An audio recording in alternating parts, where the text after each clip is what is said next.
memaparkan penjelasan Imam Fakhruddin Ar-Razi dalam kitab Tafsir Mafatihul Ghaib yang menjelaskan bahwa Allah Subhanahu wa taala bukanlah wujud yang bertempat.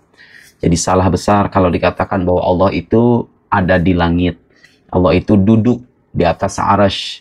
Allah itu bertempat dimanapun. Karena bagaimanapun Allah Subhanahu wa taala adalah pencipta seluruh makhluk dan tempat adalah bagian dari makhluk itu. Mustahil Sang Khalik bertempat dalam makhluknya.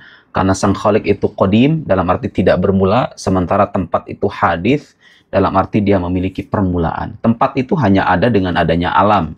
Sementara Tuhan ada. Ketika alam tiada pun Tuhan sudah ada. Karena itu tidak mungkin dan mustahil Tuhan itu bertempat.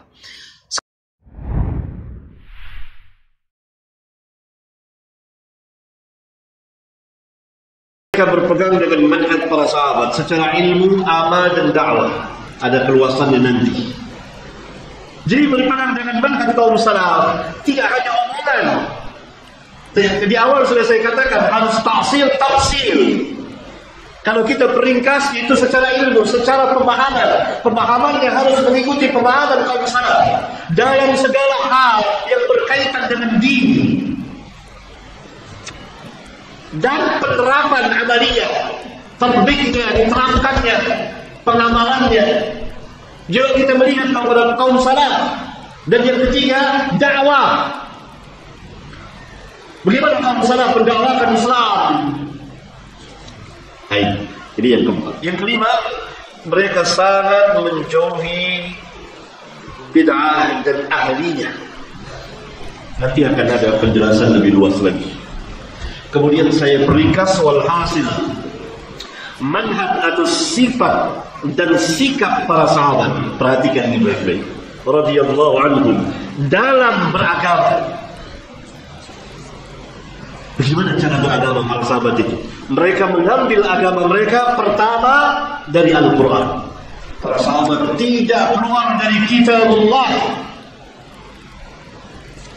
Kedua, dari sunnah Rasulullah SAW. Yang ketiga, berjalan sesuai dengan fitrah yang Allah telah fitrahkan manusia berdasarkan agamanya yang hanif bil Islam. Fa'aqim wajhaka lid-din hanifan fitratullahi allati fatara an-nas 'alayha. Sesuai dengan fitrah. Karena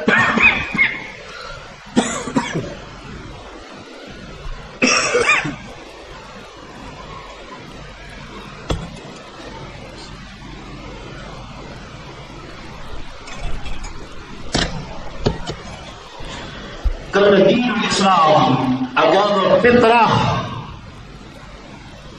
yang Allah Subhanahu wa taala telah tentukan, tetapkan, tidak seorang pun lahir ke dunia melainkan berdasarkan dinul Islam, dan para sahabat tidak keluar dari fitrah yang ada itu. Oleh karena itu kita tahu sebelum kita membaca Al-Quran, para sahabat sudah membaca Al-Quran. Mereka membacanya setiap hari, menghafalnya. Pernahkah kita dengar bahwa para sahabat memberikan komentar-komentar? Tidak ada. Kenapa? Karena mereka berjalan sesuai dengan fitrahnya yang Allah telah fitrahkan. Ketika sahabat membaca ayat Ar-Rahman wal 'arsy istawa, Ar-Rahman dia istiwa di atas arsy, tidak seorang pun sahabat yang memberikan komentar. Oh, ini maknanya bukan ini maknanya ini. Ini maknanya bukan istiwa. Istiwa ini maknanya istaula, menguasai, bukan berada di atas. Enggak. Itu maknanya para sahabat berjalan sesuai dengan fitrah.